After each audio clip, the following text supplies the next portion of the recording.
think everyone's safely gathered in. So here we go with this week's Religion Media Centre podcast. I'm Hannah Scott-Joynt, and with me as usual, journalists Leo Devine and Rosie Dawson. Hope you're both in fine fettle this morning. How is your fettle? My fettle is fine. My singing voice is perfect.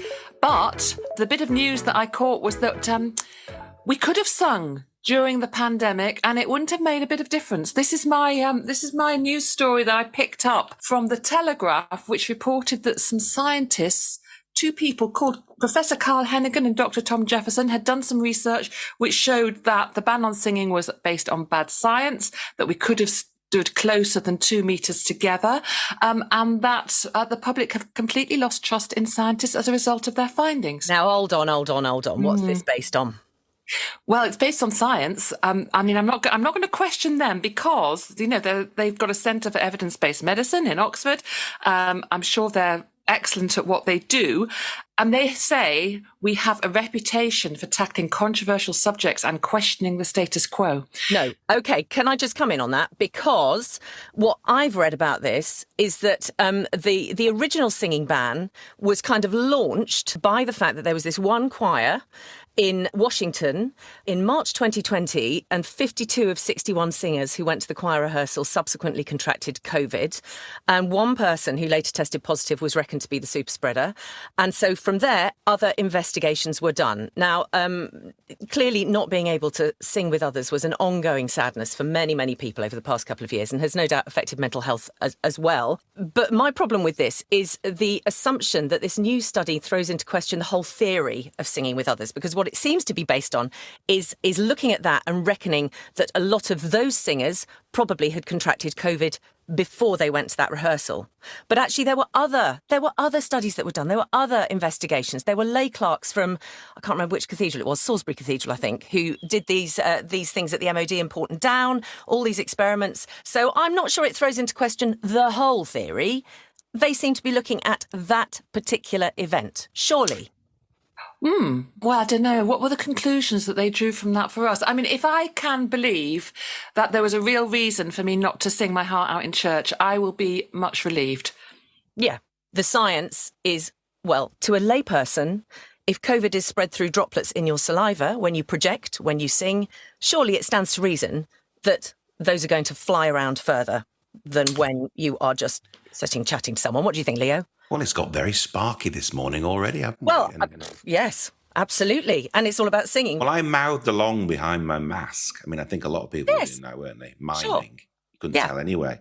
But probably a good job. Lots of people do that anyway, I think. Yeah, absolutely. Leo, have you picked up anything this week? Well, I mean, you can't really avoid the autumn statement, can you? AKA the budget. I've tried, I've got to say. Yeah, and it's all being unpicked now because often the devil's in the detail, isn't it? You hear what's said in the House and then you start to kind of look into it. The charity Christians Against Poverty say that the Chancellor's budget offers little hope to those struggling with the cost of living crisis. And that's because they say that the levels of poverty have been growing over the last 10 years, and you can't solve that overnight. So Paul Morrison, who's the policy advisor to the Methodist Church, he says we've got to the point now, and you may have heard of this, we've not just got food banks in our places of worship, we've also got warm banks, and many places, not just Christian places, all sorts of places. Gurdwaras are very well known for feeding the poor, looking after. They're all setting up warm banks. That's not exactly very good, is it? I mean, uprating social security, the benefit cap and the national living wage, all of it good. But if you're trying to address a decade of searing poverty, then we've got problems. And I was talking to someone actually at a conference on Wednesday who is a CAP, Christians Against Poverty advisor, about how things have changed. And she said, well, it used to be that we go into people's houses and they talk about debt. They talk about the debt they're in. Now we go into people's houses and it's everything. It's where am I going to get the next meal? How am I going to pay for my energy? Debt is one part of that, but it's actually a relatively small part because the other things are right there in people. I think it's the cap. They've got this evidence, haven't they? People on universal credit, at least half of people on universal credit regularly skip meals in order to feed their families. Yeah. That's just a fact. Yeah, absolutely. Absolutely. Right. Well, a reminder that the RMC, the Religion Media Centre, puts out a daily news bulletin, including this week some of those stories that we've talked about and more, which you can have sent straight to your inbox first thing each weekday morning. If you don't subscribe already, you can do so via the website religionmediacentre.org.uk. Now, of course, the Men's Football World Cup kicks off in Qatar this weekend with a rather different build-up, I've got to say, than for your usual World Cup. Yeah, and also I don't think I was ever going to get excited, as I normally do, about a World Cup that has the run-up just before Christmas, when we're meant to be going to carol services and singing and all those sorts of things. But of course, that's not really the issue at all. Migrant workers have died, some say in their thousands, building the stadia. Qatar's human rights record is appalling, particularly in relation to LGBTQ plus people. And then just this last week, attempts have been made to silence journalists, and there are certainly restrictions around their reporting. So much to talk about. We've got Amardeep Bassey back again, and he's been doing loads of work on this. Amardeep, hello. You're delivering training on how to report the World Cup and providing journalists with the context. Where do we start? Somebody's packed their bag, they've got to Qatar, they're reporting on the World Cup. What are the first three things they need to know? Well, as you said, there's a lot to unpack there. The World Cup, ever since it's been announced, 12 years ago, has been mired in controversy, allegations of bribery, corruption. As you said before, migrant workers apparently being killed or dying in their thousands. A lot of these workers are from the sort of Asian subcontinent. In fact, the majority of the population are foreign workers, which has totally kind of skewed the demographics as well. Something like only 27% of the population are women due to this vast influx of male workers. There's a lot to be said. It's the first time a Muslim country, a Middle Eastern country, is taking on the World Cup. There's been a lot said about it. As I said, a lot of criticism, dare I say. How has this very small country, which has no history of football or any kind of sporting history, managed to land at this massive event? So for reporters, certainly from around the world, they invariably will be reporting on the conditions of Qataris as well as the World Cup, even more so than other World Cups. The Qataris obviously are saying, why are you picking on us, accusing Western media of racism, essentially.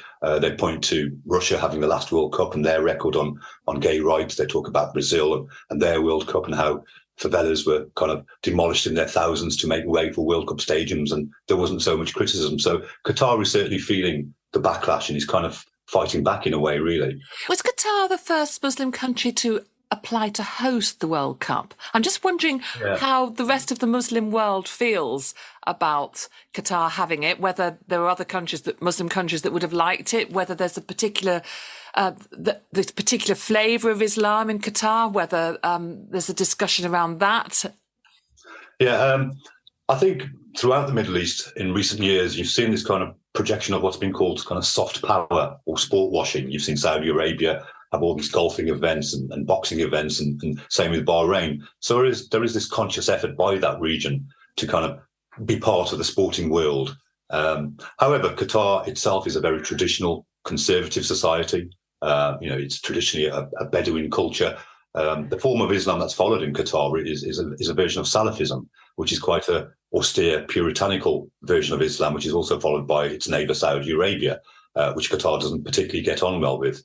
However, there is freedom of religion, constitutionally protected by Qatar. There are a few, quite a few churches and Hindu places of worship. However, it is overwhelmingly and majority Muslim country. And there is this great kind of divide there, really, which will be interesting how that pans out during the World Cup. You've got this traditional hierarchical society, as I said, sort of gathered on tribal family lines, ruled by this absolute monarchy, the Al Thani family, which has ruled for decades with its various networks and sort of lineage of families. So it is a very controlled society. Qatar is very concerned about its image.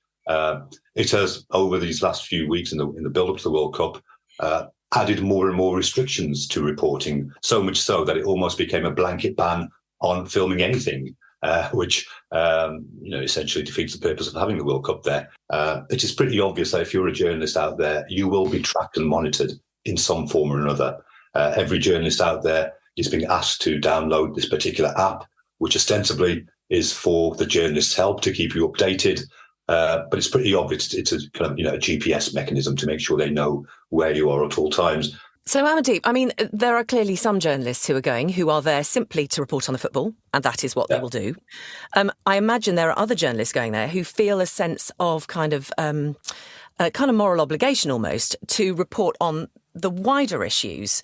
But from what you're saying, that's going to be very difficult. I know in the past journalists have been detained for reporting on anything deemed contentious by the authorities. So how is that going to work? What are you saying to journalists about how to deal with that kind of moral sense that they need to report wider? I think the Qataris are quite thick-skinned now. I think they are, going to expect there's going to be criticism. There has been criticism, and so there will be a certain amount of leeway given, I suppose, as far as reporting and being critical about some of the rules and regulations there. I think it's just the extent and how hard people go when it comes to criticising what's going on in Qatar. Certainly, there'll be, as I said, movements will be restricted. You won't simply be able to knock on an ordinary Qatari's door and ask if you can watch the match with them, for instance, or just sort of mingle with ordinary Qatari society. Again, the Qatari government has flown in thousands of troops from mainly Muslim countries across the world to help police the whole World Cup. And even though there are these sectors where fans are going to be allowed to drink, the Qataris are very conscious of keeping the World Cup very much contained in Doha. So that the rules are much more lax around Doha. But once you step out of Doha, it's kind of, you're on your own kind of thing. My main message throughout my presentations and training of media has been that, don't forget the ordinary Qataris.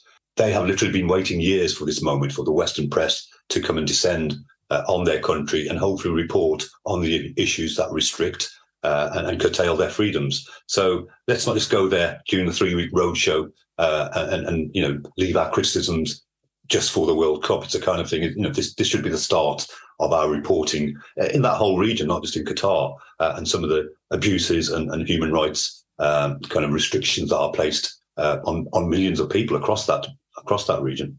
Amardeep, that's already kind of out there, isn't it, in many respects? Do you think this has massively backfired? They've spent millions. They really wanted this. And yet the whole world now is talking about what happens in Qatar, particularly if you're gay. Do you think it has backfired on them? Because this is what we're all talking about.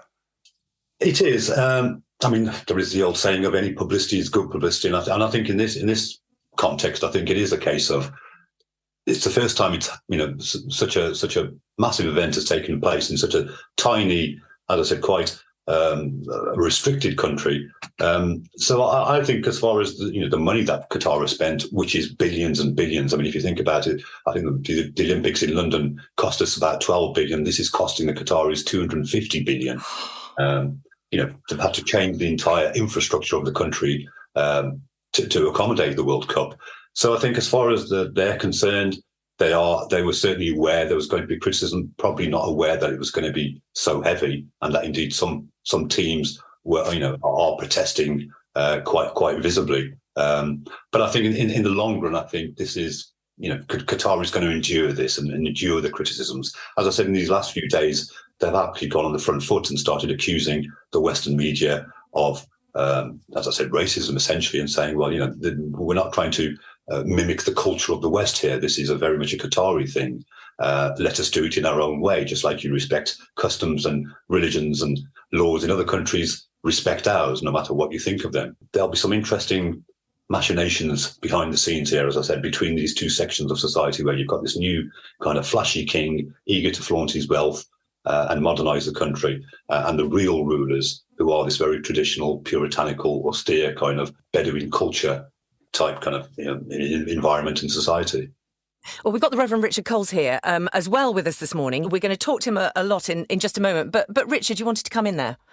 It's interesting. In my community, there's a whole debate about this at the moment, about whether the proper thing to do would be for us to boycott it entirely. Lots of people think that, and for understandable reasons. If you look at Qatar's record on mistreatment of LGBT plus people, it speaks for itself. It's not my view, though. That's partly because I love football, and so I'll be watching for that reason, but partly also because of the experience of friends of mine in Russia, when the World Cup was in Russia, the gay community there. who I think, eventually what Amardeep said about how ordinary Qataris are invested in this, how Russians were invested in it, to this idea about the world coming to Russia. And all of a sudden, there's this confrontation between these two cultures. It starts a debate. And if anything is going to move the needle around those sorts of issues, especially when you've got really powerful vested interests, I suspect it might be something like that. Whether that's happened in Russia or not, well, maybe that's an over-optimistic estimation of it. But I do think there's something potentially really important to that. And I love the idea of the Muslim world opening up to football and football opening up to the Muslim world. I think it's great, partly because of what it does, that it does bring these sort of challenges and opportunities to places that otherwise might not have them. And I absolutely take the point about Amardeep. Nobody got this upset about Russia. Nobody got this upset about the Beijing Olympics, for example, two regimes with appalling human rights records. And you have to ask yourself, why do people single out Qatar in particular? And I think that might be something to do with racism, perhaps something to do with hostility towards Islam. I don't know. Yes, certainly that seems to be the feeling of Qatar, that this is they've been very careful. They've not really hit back at their critics. Only in the last few days have they sort of gone on the front foot, where they are saying, we're not here to mimic what happens in the West. This is a Muslim country. Football was brought here by colonialists. It's not, we admit it's not our game, but they are, as I said, they are pointing to other World Cups, like we said, Brazil. There was this, the whole scale demolition of favelas during the World Cup there, and nothing was said about that. Russia's record on sort of gay rights, etc. Again, the World Cup, there wasn't that much criticism. So I think you're right, Richard, that they can only suspect that it's because of our religion and our colour. The local media there, Al Jazeera, Al Jazeera is a very interesting case in that it is state-owned by Qatar, and it has Al Jazeera English and Al Jazeera Arabic. Now, Al Jazeera English, I've been kind of watching it quite a lot, has been really projecting this modernist view of Qatar and welcome to the World Cup, and we welcome everybody, gay people, all kinds of, come to the World Cup. For its domestic audience, Al Jazeera Arabic, if you switch on, minutes later, will be saying the opposite thing. Gay people, do not come here. This isn't for you, kind of thing. And it's a real stark contrast in the way you have the domestic audience and you have the kind of wider Western audience. And so, as I said, it's going to be very interesting to see how Qatar as a country, and certainly as a government, manages these two parts of its society. This may be a more interesting World Cup for those of us who aren't particularly keen on football, for all of those reasons. Thank you so much, Amardeep. Mentioned boycotting a couple of minutes ago, and on the subject of boycotts, Twitter. We're all on it individually. Most journalists are. The Religion Media Centre's on Twitter. We share this podcast on Twitter. But though it's clearly never been a perfect platform, what is? Obviously, in the past few weeks, with Elon Musk buying it for $1 squillion, and at least initially reckoning he could run it himself, with all the implications that go with that, potentially. Like many people and organisations, we question whether we should stay on it. And Rev Richard Cole has joined us to ponder this, and we're so glad you have, Richard. Thank you. Inveterate social media user who we all follow. And Richard, we follow you because you are a life-enhancing bit of Twitter, I feel. Your tweets are full of heart and humanity and food and sausage dogs and all sorts of other things. They're often funny, can be hard-hitting, informative. All of life is there. So, firstly, my question to you is why do you do it? Why is it important to you to be able to communicate in that way? Well, it wouldn't have been had I not got a job presenting a BBC radio programme, and they said, you've got to do it. So they held a gun to my head and said, because the last thing I needed was more typing, right, in 2011 when I got involved. And also, I thought it seemed so unpromising. 148 characters. What could you do with that? Sending it out into a world that seemed random and haphazard.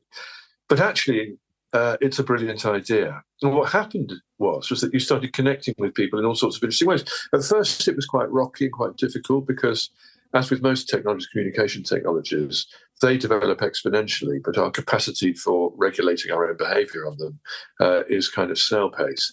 And that's always been the issue with Twitter, I think, is that the challenges that have come our way because of it, we've been slower to deal with them than the technology has gone at, if you see what I mean. For me also, I quickly worked out that I didn't want to, sometimes people get cross with me for not being more direct and getting involved around sort of hot button issues. My view is there are hot button issues I do want to get involved in. I try to do it more subtly because I think going at it at an angle is sometimes more profitable. But also, there's no shortage of people who are shouting on Twitter. I didn't want to be a shouty person. And also, what I like is, I sit on a bus and I overhear what people say, or the dog does something stupid, or I do something stupid. And it seems to me that that's part of the texture of life. And what I love about Twitter is it does sometimes just reflect and disseminate just that everyday prose that is so plain and yet also so delightful.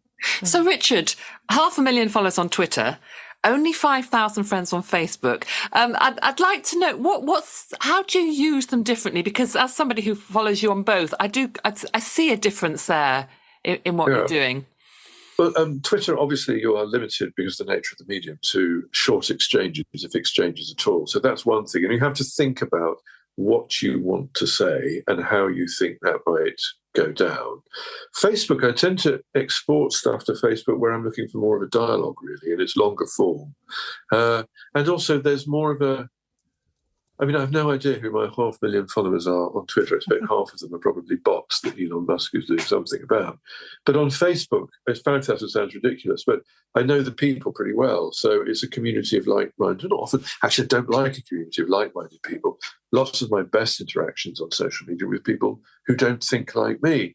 I love interacting with people who don't think like me. And social media should be a great forum for that. But often it's not. It's we build a hell in heaven's despite, don't we? I'm just interested, Richard, in your response then to Elon Musk's takeover, because we had all of that last week with paying for blue ticks. Even Satan, as well as Jesus, suddenly ended up with an account and a blue tick. But we've seen some pretty high-profile departures. Obviously, Stephen Fry was the one everybody was talking about. Whoopi Goldberg, Amber Heard, who famously was a partner of Elon Musk before she went to Johnny Depp. She's gone. And also the loss of people following, because obviously others are leaving. And I saw that Michelle Obama, former First Lady, lost 20,000 followers the first day.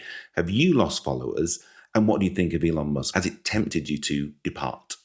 Well, no. I've spent a lot of my time working in institutions where I've learned to ignore what the person at the top says and does, and just to get on with what you do. I speak as someone who's both active within the Church of England and the BBC. Leave that there. I think Twitter really belongs to its users more than anything. I think Elon Musk is making a mistake if he thinks he can come in and somehow kind of reform it in his image. Well, it's not going to work. Clearly, that's not going to work. I hope he's got enough sense around him to kind of retreat from his more hands-on approach and let Twitter carry on being Twitter. It may, of course, be time for Twitter, in which case we'll all find something new to do. But I would miss it. I really would, because I very much enjoy my daily interactions with people. And, sometimes people think that Twitter is irredeemable and is a sort of cesspit and nothing good can come of it. But I've a number of real-life friendships that have been really important to me in recent years have begun on Twitter. Sometimes when I'm away, I just tweet and say, I'm going to be in Shrewsbury on Wednesday. Does anybody fancy a cup of tea? And I've never had any reason to regret doing that, actually. So we need to reassert Twitter's function, which is a means of communication that's essentially grassroots, so people can kind of get in contact with each other, talk to each other across boundaries that would normally have made that impossible. And don't worry too much about Elon Musk. Certainly, as a working journalist, Twitter for me is a tool as part of my job, and it has shown sort of time and time again that it breaks big stories. Certainly, the biggest story that I recall from Twitter was when Bin Laden was captured.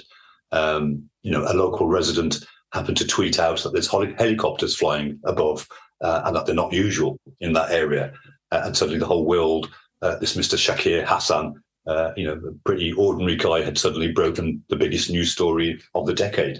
So as a journalistic tool, it is one of the best tools out there in getting hold of people. What I am very conscious of, looking at people saying, should I leave or should I stay, is the loss that people would feel personally if they left. And I don't know, there are people that I follow who use it very clearly to get support with their mental health problems, with their grief and so on.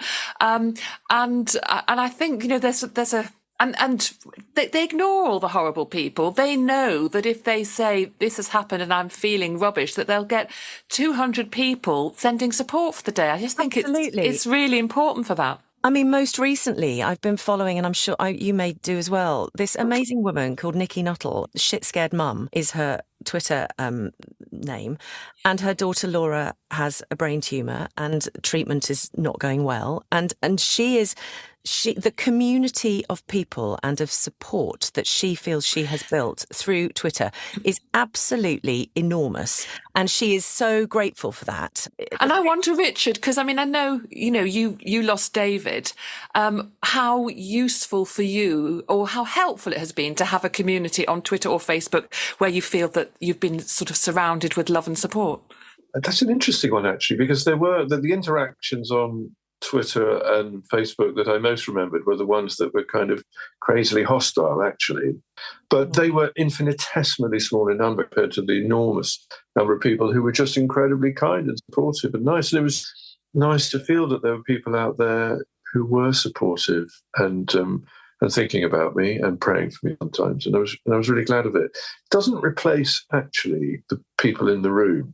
And I had a very interesting exchange with a friend on Facebook. And he said, maybe you should stop doing this for a while and just be with the people in the room. And I think he was right, because there are limits to what social media interactions can provide. And sometimes I think it is the people in the room.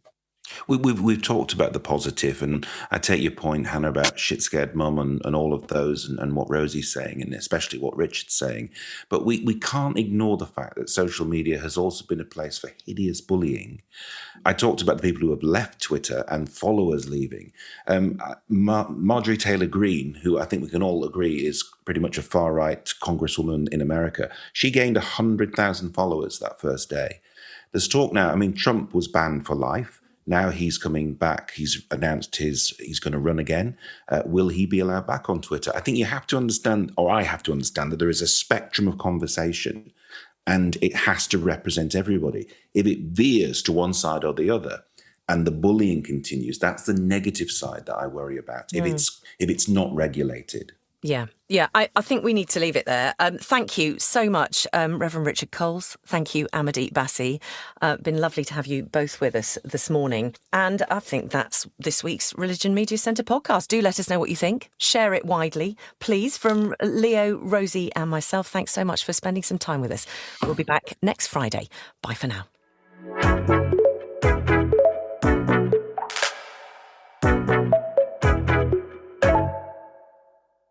The Religion Media Centre is an impartial and independent organisation providing an expert resource for the media and other interested parties to help the reporting and understanding of religion and beliefs. You can find news, fact sheets, briefings and lots more on the website at religionmediacentre.org.uk, where you can also sign up for a daily roundup of stories about religion and belief from the UK and around the world straight to your inbox.